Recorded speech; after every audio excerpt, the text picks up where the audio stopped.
Good morning, everyone, or good evening, wherever you are in the world, and welcome to Simple Flying's webinar with Ms. Neelu Khatri, co-founder and head of operations for Akasa Air. Akasa is India's newest airline startup and its fastest growing, with a fleet of Boeing 737 MAXs in over a dozen destinations in just over 6 months of operation. Today, we have the pleasure of talking to one of the founders of the airline to learn what prompted them to start an airline in the midst of the pandemic, what growth opportunities they see, and much, much more in a market that's become increasingly competitive for all players. Ms. Khatri, thank you for joining us today. Thank you for joining us in this important week of International Women's Day as one of the few female leaders in the aviation space, especially in India. And we look forward to having a fruitful discussion with you. Thank you. Thank you for inviting me, Pranjal. Absolutely. So I want to start off with a question. It has been almost exactly 6 months since Akasa started operations. It's actually going to be 7 months now. The 7th month, yeah. So if you could walk us through quickly how quickly things have grown in the last 6 months, what are some of the hurdles you faced and some of the major successes? Sure. So it's been an amazing, going to be 7 months now. I mean, we are extremely excited about the launch and the growth that we've had. We are rapidly expanding our network. We launched in August of 2022. And to our mind, I think we are the fastest growing airlines in the first year of their operations. We don't have an example of another airlines that would have added, 18 plus aircrafts in the first year, in the first 7 months, so to say. And we've been, working on the business plan to become a very dependable, very affordable airlines. And that's the path that we've taken. And we are very happy to state that we are walking that path, converting a business plan into an actual business model has been very, a lot of hard work, but very enriching. Today we have launched our operations into more than about 14 destinations in India. Ahmedabad, Kochi, Bangalore, Guwahati, Agartala, Pune, etc. So we are happy, we are satisfied. No time to sit back and relax. Network is about more than 23 routes. We've done about 1 million plus revenue passengers in this six months plus. Doing about 700 flights weekly, and it's been going good. Okay, that's always great to hear, of course.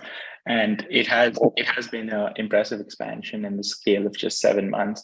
You have 18 aircraft, 737 MAX 8s flying for you right now, with another 54 on order, if my math is correct, from a total of 72 aircraft that were ordered at the air show last year. So could you walk us through the delivery timetable? Because these aircraft are supposed to come through 2027. So how many more aircraft can we expect in calendar 2023? And how many aircraft do you want to end the year with, assuming no delays and supply chain issues? Yeah, sure. So we've already received 18 aircrafts by now. We would get about 20 before the end of the year, and that's where the embargo of going international gets filled up, and then we start our operations outside. So 2023, about 20 aircraft, covering domestic destinations, getting into international arena is something that we are looking forward to. Yeah. So that's 20 additional aircraft in this calendar year? Total of 20. A total of 20 aircraft. All right. Because understood. So like you just said, my next question is going to be, you're getting awfully close to the 20/5 rule that the DGCA has imposed. Obviously, it's no other airline, I believe, has done the 20 aircraft because the 5-year rule was created with that in mind. But considering you're so the close. The 5-year rule by the DGCA has been done away with. So it's now only 20 aircraft. Okay. That's even better then. So if you have with the 20 aircraft planes already painted and parked in Renton and Seattle right now. So once you get the 20 aircraft, going international will be the next step. What is the target Internationally, what markets are you looking at? The MAX 8 has an impressive range.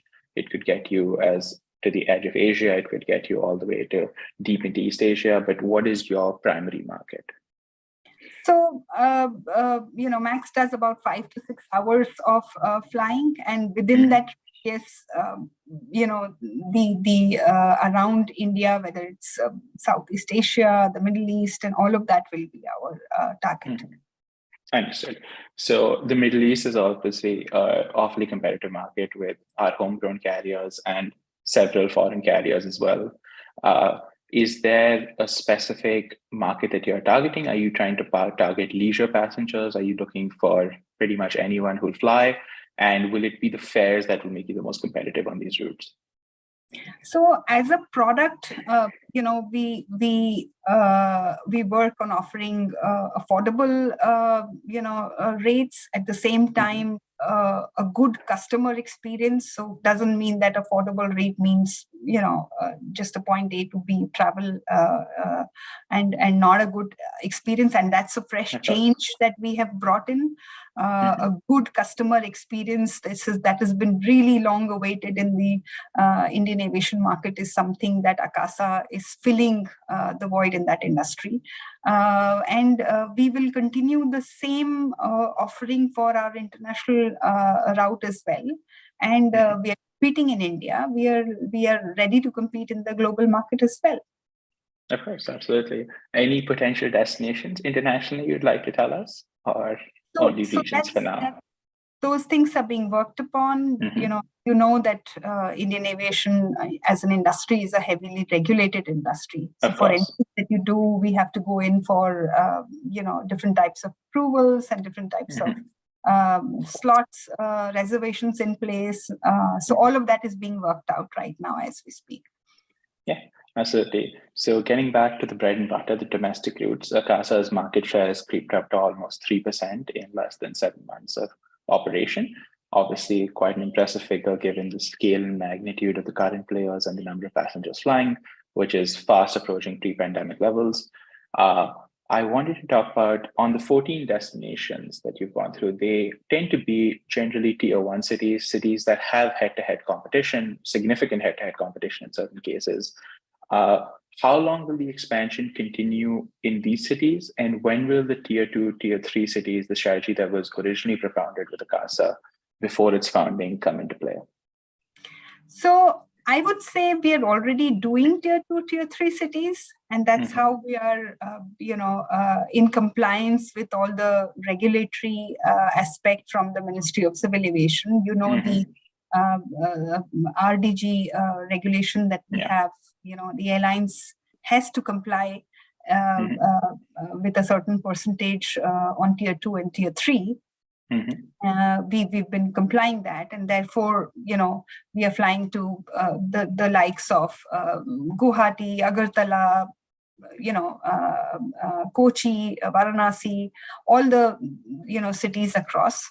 Our strategy has been, to serve the India domestic market. It doesn't mean just the metro cities. It means metros as well as connecting to tier two, tier three.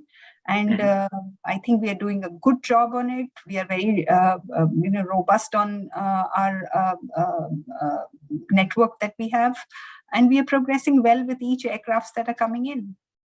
Understood. So, is it going to be a case of waiting for the next round of UDAN routes to become available for application before you start choosing those routes?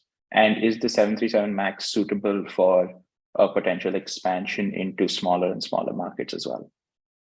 So obviously, our strategy is to take different markets in India and serve the whole country as a whole. We understand the UDAN, I would say, scheme of India. We know that the government has been very encouraging. And, as a company, we would, definitely go and serve the market that is available. It's good to know that there are so many new airports that are being, in the making in India. And obviously, once you have a good airport with the facilities and you have passengers that want to fly, Akasa is going to definitely go to that market and do the business. Yeah, I think that makes a lot of sense. So speaking of aircraft itself, your 737 Maxes, the newer ones have come in the 189 maximum seat configuration 3.3, but you do still have 5 or 6 aircraft in the older configuration with business class seats, formerly business class seats, now being sold for about $21, about 1750 rupees each on the shorter routes. And is there a timeline to retrofit those into the 189 seat cabins, or do you plan on continuing their lease in their current configuration? So obviously, we will work on this as and when the supplies get done. I don't have a date to that, but we're working towards it. I can't share those dates, but as and when it comes in, we are geared up to take that supplies and do those retrofits. So the intention is to retrofit the fleet into a consistent 189 seat product in the future. So that's something that, as I said, Akasa came in as a company that offers, affordable seats to everybody to bring certain level of comfort. We are working with the aircrafts that has already come in. We will continue to work with the new supplies that come in. And our aim is to bring in a happy customer, treat them well, give them an affordable rates, and we'll continue on that path. Have you seen demand for those limited business class seats in the fleet, or have people been paying the additional fee to be able to sit on those two recliners, or do you still see?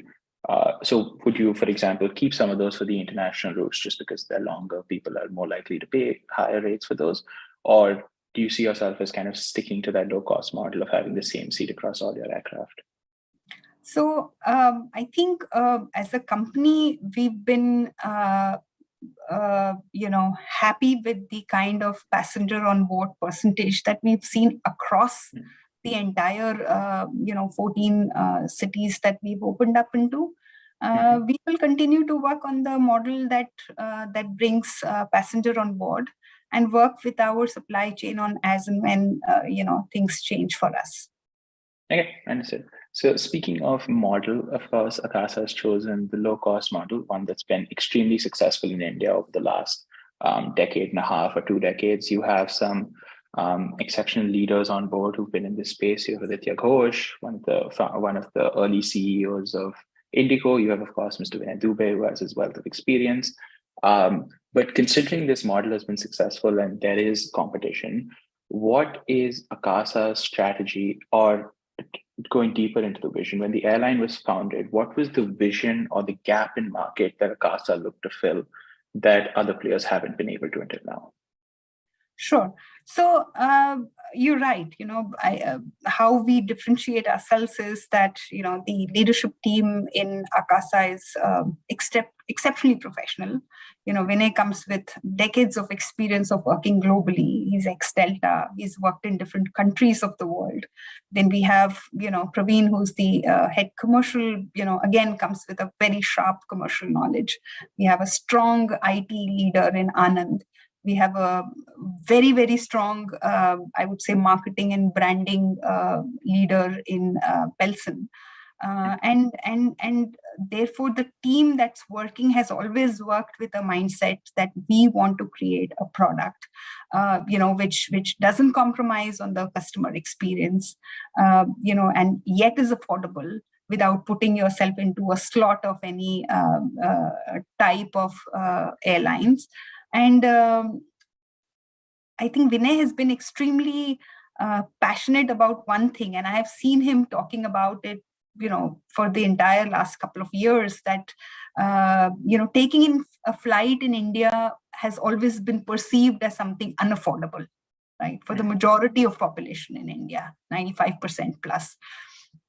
And one of the mission that Akasa started up with was to connect tier 2 and tier 3 cities, connect them with the metro, so that people who are working into various metro cities, when they go back to their villages, they are able to, get into a plane like an Akasa, and therefore change their perception of just wanting to go by other railways or buses. So that's the kind of mindset we started with. And that's what I think we are making a big dent on, changing perception in the Indian population that we can travel by air and not just by any other means. And if you see our tagline, it says, it's your sky, it's my sky, it's our sky. So Yeah. that is the product that we've worked in developing, and we'll continue to work on strengthening and supporting the country's transportation system and penetrating into smaller cities and serving the population of our country. Understood. So would it be fair to say the gap in the market that you identified back in 2019, 2020, and 21 before you launched operations was a growing pie in the number of passengers who will be flying, and connecting those who have either limited connectivity or scarce connectivity across the country? So that's what the gap in the market was, per se. Absolutely. And couple it up with a good customer experience with affordable rates. Yeah. So you've talked a lot about customer experience, of course. Indian airlines have obviously had their fair share of good experiences and a fair share of negative experiences in recent memory, with airlines struggling to provide on timeliness, for example, struggling to provide refunds, and issues that really matter to consumers in terms of how fluid is the experience, how quickly can you get your money back, change bookings, cancel flights. Akasa has taken an IT-friendly approach. I know this, I have the app, I've used the website, it is quite fluid, 100%. Could you tell me a bit more about why this matters and why you've gone with a digital-first approach, which fewer airlines in India, only one or two, may have? So I think the advantage with Akasa has been that we are a greenfield company. We just started. So we, the leaders like, Belson and I would say, Vinay and Praveen and Anand for more so. These are people who are industry experts, 20 to 30 years of aviation and airlines experience. And when such people get together, they know what are the nuances of the pain areas of an airline, which is a setup airline. To have a large airline then convert into a newer IT nerve center is a difficult one. But to set up a new airlines with a fresh approach of becoming an IT enabled was something very different mindset, and was something that you could do it with, I wouldn't say ease, but because we had that as one of our KRAs, we were able to implement it. And again, it comes to the same thing, we've been talking as management about, what is it that we want to bring on the table to the clients today, to our customers today. It's not just low cost. It's low cost coupled with respect, with empathy, with customer experience. And what does that entail? How do you give that? You give that by a couple of things. How do you treat them on board? What is their experience in buying tickets and getting refunds or cancellations or whatever? And what happens after you've done your journey, on how do you collect your baggages, and whether it leaves a smile on your face. So in all, it's a no-brainer that having an IT-enabled system is, just helps doing these things in a much more efficient way. And of course, the other things are, how do we prepare and, train our staff to work with our clients, and, how to behave with certain different types of segments of client. And obviously, those combination of those two things are very powerful towards a good customer experience. Understood. And speaking of that, obviously your role as head of operations can't be easy. 7 months, 14 destinations, almost a new base every 2 weeks, effectively. You have, as of now at least, centered your operations around Bangalore as being your largest hub in terms of outbound, inbound flights, and with a presence in Mumbai as well, and a more scarce presence in Delhi. Going forward, will the strategy be to continue expanding in Bangalore, making that your primary hub, or will it be to have several regional centers across the country to expand from? So our aim is to serve the India market. And obviously, how we will grow over the next decade is not what has happened in the first 6-7 months. A lot of it is, as you receive the aircrafts, you keep developing on your strategy. As you receive new aircrafts, you also keep working with various airports on, availability of slots and availability of parking, availability of landing, etc., etc. So what you see today is definitely not an example of what our overall strategy would be. It will evolve with every aircraft being added in. The crux of the matter is that we are here to serve, the country. And as per the capability of our aircraft, the destinations around by, and we will continue to grow ourselves in that manner. Understood. That does make sense. How has it been, obviously, in terms of receiving slots for these airports? Of course, India's airports, especially Delhi and Mumbai, are quite restricted in terms of the availability of slots. There are many foreign players, many domestic players who are vying for more slots, growing their presence. How has it been for Akasa to receive slots? And do you believe that slots could be a restrictive factor in the future in terms of your growth? So I would say with the kind of, cities we've expanded into, we are happy, very happy. Obviously, we were able to get the slots and therefore we are able to work on to 14 cities. And, important part is that the fact that we are able to grow into different cities, north, west, east, south, all of that, which means that we have been able to manage the slots. And,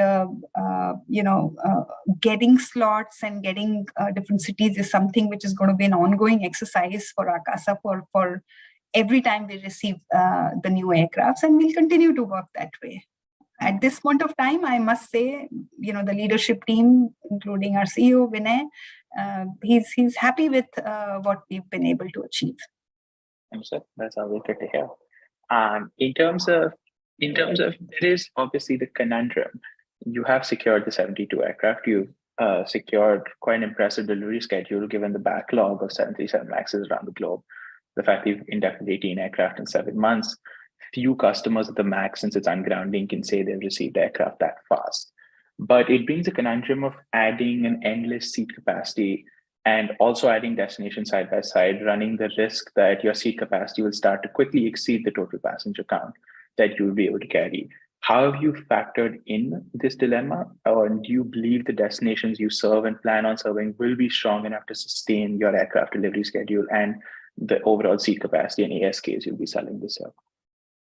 So, when we started working on the business plan for Akasa, one of the things that was very important for us and positive for us is that, we see a strong growth in the India aviation market in India. So once you see that kind of growth, that, you're not really competing with the existing airlines. You're actually working towards the larger market share that is being created, right? So when we ordered for 72, we knew that we will be able to, create a space for ourselves in the India market and serve the country. That was what has been the most important thing because, again, as I say, 4% of population traveling by air in a country that is the top 5 largest economy of the world is absolutely a no-brainer that this is going to need more and more aircrafts and more people will travel. So we feel very positive that that's something that we will continue to work towards serving. And, every added aircraft will find its place and business in India. Understood. So there's no running the risk of higher seat capacity versus passenger volume. But speaking of competition, of course, while you're trying to expand, keep fares low, there are several other players in the same business model who will want to remain competitive. as your market share grows, the more they're going to look at your model, the more they're going to wonder why to take up the market that even you're creating. It's a ruthless business, of course. How does Akasa plan on sustaining its lower fares, considering there could be a time when airlines start to cut their own fares, even if it eats into their bottom line? And do you see your entry as precipitating a fare war of sorts, or seeing, because we are in a period of high fares right now, we've been in a period of high fares for the last at least 12 months.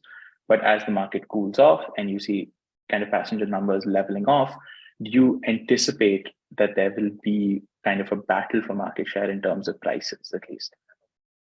So the baseline for Akasa is, to offer competitive prices. That's of course one of the baseline, but I think we don't stop there. And so our aim is to bring in a very good customer experience. I'm sure you must have heard about, the kind of food that we serve in the airlines. We take care of, the taste and the seasonality, the holy food, the Valentine food, all of that.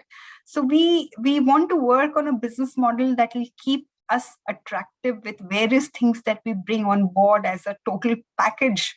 Combine it with how we treat our customers, how we treat their pets, for example. We came in with a very, very good pet policy wherein people can carry their little family members of dogs and cats into the cabin and travel wonderfully.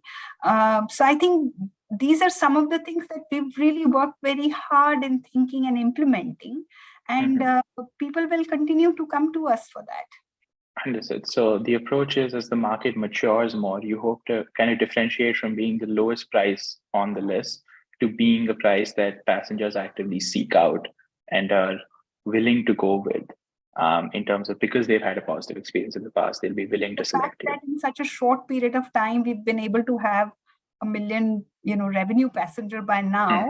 And people have really received us well, and they've respected us, and we have loved the kind of attention we've received. And it's been a lot of hard work to get that. But at the same time, it's a lot of thoughtful empathy that we have brought into this industry. And that's what is being received well. Okay, understood.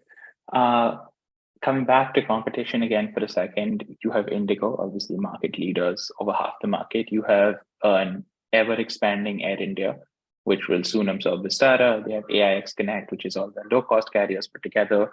They're vying for a 30% market share by the time come about 2025, 2027. Where does Akasa see its numbers 5 years from now in this market?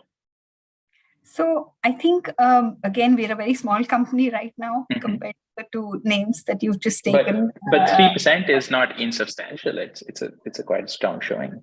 I think we believe in two things, again, going back to the same answer that I gave you. So one is this market is expanding, So you will have more and more passengers traveling by air in India. You have more airports getting opened up in the near future. I mean, there is a huge effort from the Indian Ministry of Civil Aviation in adding up more and more routes, more and more airports. So, it's really important for us to keep our head down, keep receiving the additional aircrafts, and keep applying for various new routes, and keep giving the kind of service that we have pledged to give. And with that, obviously, if we just keep focused on that, the market growth is there. We hope to continue to as well as the first 6-7 months. Understood. And of course, market growth is something you're banking heavily on. Mr. Dubey said a few days ago that 72 is not the total aircraft on books that you plan on having by the end of this year. You plan on placing a triple-digit aircraft order. I wanted to touch upon a little on that triple-digit aircraft order. You've said the strategy remains the same. It's to serve the Indian market at large. It's to touch on some closer to home international destinations, the Middle East, Southeast Asia. That being said, is is the idea to stay with the 737 MAX? Could we see larger variants, maybe the MAX 9, which is already in service, MAX 10, which will be in service in a few years? Or will it stick with the MAX 8, don't look for more range? Or is that flexibility kind of built in? I think it's too early for us right now to say. The one thing that I feel very confident saying is that we definitely will be ordering more aircrafts beyond 72. Those announcements have already gone from the office of Yes. Secretary. And, at this point of time, I can just say that it's too early to say what we will settle for. Okay, understood. But you have enjoyed the MAX, and it's definitely your favorite aircraft for now. It's the most greenest aircraft as well. It's the greenest aircraft, of course, understood. Speaking of, obviously, Akasa has made it a cornerstone of its operations to be as sustainable as possible. Sustainability is a huge target of the aviation industry. Going net zero by 2050 is a pledge that many airlines have signed up to globally.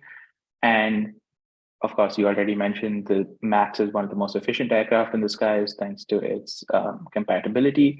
Do you think consumers will be more and more thoughtful about this going into the future? Do you see this as something that is more than just hitting targets and something marketable for the airline as well?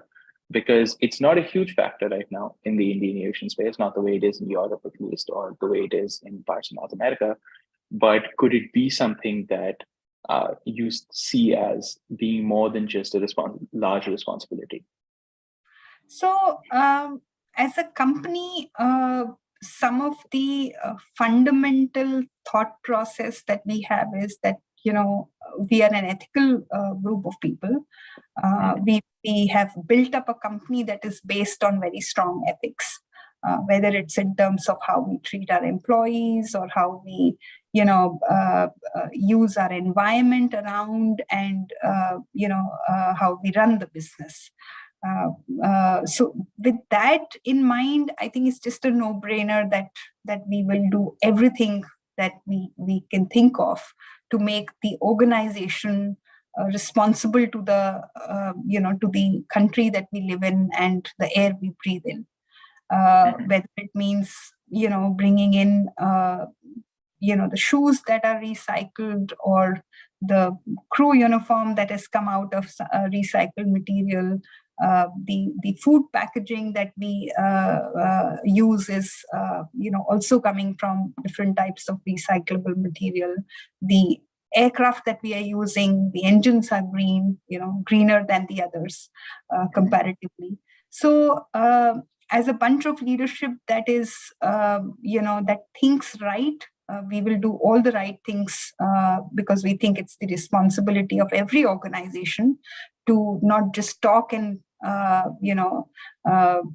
about the policy, but really implement it and walk on that path, which makes us a better society to live in. Of course. And is that even, do you see this impacting consumer sentiment in the short term as well? Of course, it is a large responsibility to society. We all have to do it. But is it something that's going to be important operationally as well, at least for now, or it's not something you're kind of factoring in? So you'll have different types of consumers always. There'll be some for whom these things matter a lot. There are some it doesn't matter. But at the same time, does it mean that we do not work with those values? The answer is no. We will work with the values that we've created for ourselves. And, it definitely makes sense for us to keep walking on the path that we've created. And majority of people in the world do not know what plans that we come in with, or what we are trying to achieve. They may care, they may not care, but to us it's important, and we will keep walking that path. Okay, I think that makes a lot of sense. It's a quite fair estimation of the current situation.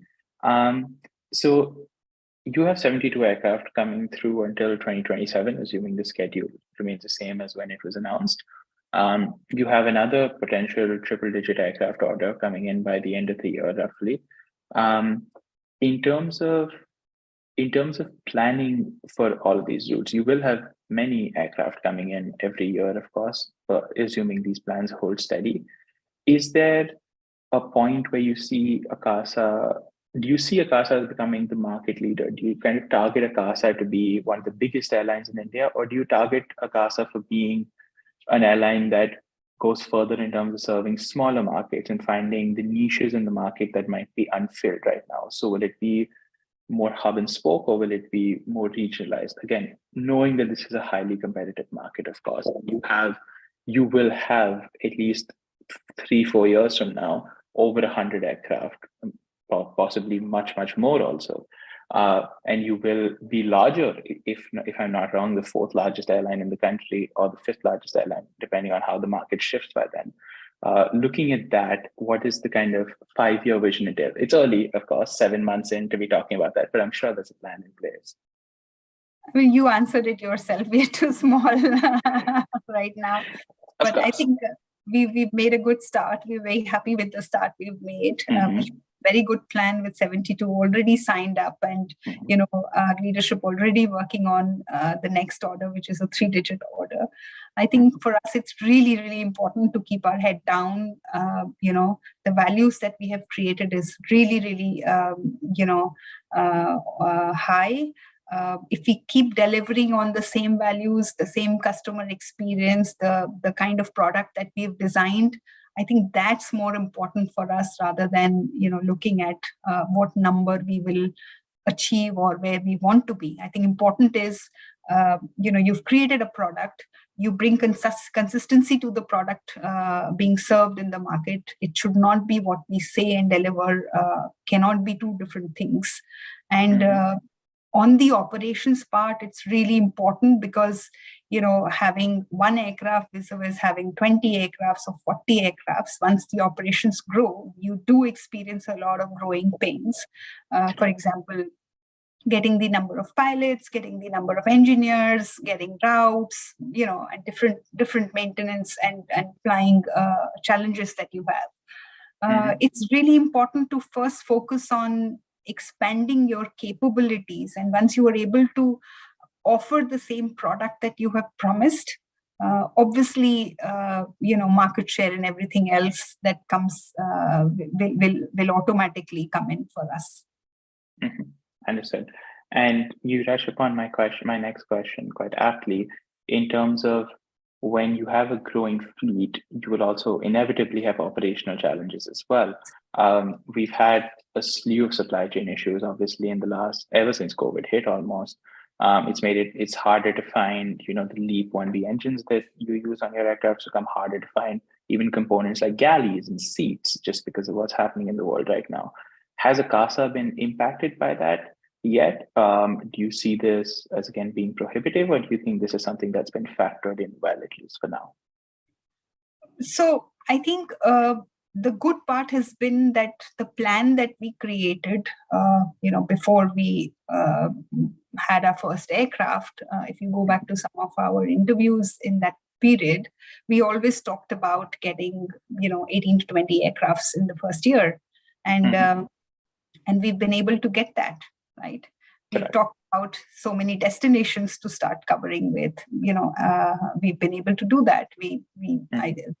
Getting 1 million revenue passenger within a period of this time, it just speaks that we've been able to work with all the pluses and minuses that we've been able to face, right? So it entails not just the engineering, it doesn't entail only supply chain. It means having the team that can pick up, opening up a new station, getting the right airport staff, getting the right engineering staff, the pilots, the crew, the training, and then, translate all of that into what we think constitutes a good customer experience. We've been able to work on that, and we will continue to work on that. Okay, yeah. I mean, it is impressive in a time when we have so many Indian aircraft, parked at airports for maintenance issues, for engine issues, that, you have all of your fleet 100% flying day in, day out. It is quite impressive. And of course, you also have the youngest fleet in Indian aviation, which is not that surprising, of course. You are now also the largest, currently tied as the largest operator of the 737 MAX in India, tied with SpiceJet, of course. soon to, and you might be overtaking them, assuming that you have a larger delivery schedule, which again is nothing. It's a high long-standing airline in this market. But looking in terms of coming up at the end of 12 months, would you strongly say that passengers have been satisfied in terms of the product you've provided on the aircraft that you configured yourself, and you've obviously invested a lot of time in making these services accessible as well. You spoke about your pet policy. You obviously now hand out safety guides in Braille, which is something that's exceptionally important for anyone who's visibly challenged. And there is that feel of it being, an exciting airline, an airline that's new, an airline that's just kicked in, and that can make all the difference in terms of your experience on board. You've said passenger feedback has been heavily positive in this period. Is there anything that you'd highlight in terms of what passengers have enjoyed and what will keep them coming back? Again, I think the fact that we've had 1 million passengers has a testimony that people are flying with us. We have a good passenger on board ratio. People have loved our vibrant color. People have loved our the fresh feel of the new aircrafts, and the various destinations we are serving. We have Goa, Varanasi, Guwahati, and so those are some of the things. I think pet policy has been something that we've really worked very hard and is being received very well. In all, I can very confidently say that that people have loved us, and we are very thankful to the Indian clients that they have received us so warmly. It's been more than what we expected, and we can just say that as leadership of Akasa, we will continue to work hard to deliver on the product that we have promised. Yeah, it is of course the week of International Women's Day. India has the highest representation of female pilots in the world. Extremely impressive feat, of course, and given the scale of the market as being the third, fourth largest in the world, it is something that's really important and a benchmark setter. How important is that representation at Akasa, and what strides has the airline made since its founding to achieve that parity? So I would say that it's non-negotiable that we will continue to work for a stronger representation of diversity in our workforce, starting from cabin crew to pilots to engineers to operations. We are creating an environment in which women feel safe, they feel empowered, they get the right training, they get the right hand-holding, they see a good growth path with us. And we will continue to work to create that kind of platform within Akasa so that more and more women come and join. And I always, take a personal interest in this subject. So therefore, since you've given me this platform to speak to a lot of people who will read or watch this, I urge women to get the right capabilities to come and join Akasa. Please apply on our websites, send us your resumes if you wish to join in any capacity. The policy that we follow in Akasa is to have a minimum of 50% women in the entire organization. And it's not as an overall number, it is function by function, So I feel very happy about this. And all of us in the Akasa leadership is working towards getting that. That is obviously not an impressive target, an impressive benchmark that you're setting as 50% of each function. You might be one of the only, if not the only airline in the world who is targeting and achieving that figure for now. And you, of course, yourself are one of the few co-founders of an airline in India to be a woman herself, and I'm sure an exceptional role model for so many who are aspiring to get into this industry as well. I think that's all the questions I have for today. Thank you so much for your time, Ms. Khatri. It's been a pleasure speaking to you. And I look forward to speaking to you again, and best wishes to Akasa and their continuing success. Thank you so much, Prandil. Thank you so much. Thank you. In addition to our daily YouTube videos, Simple Flying publishes over 150 articles every week. If you're looking for the latest aviation news and insights, visit simpleflying.com.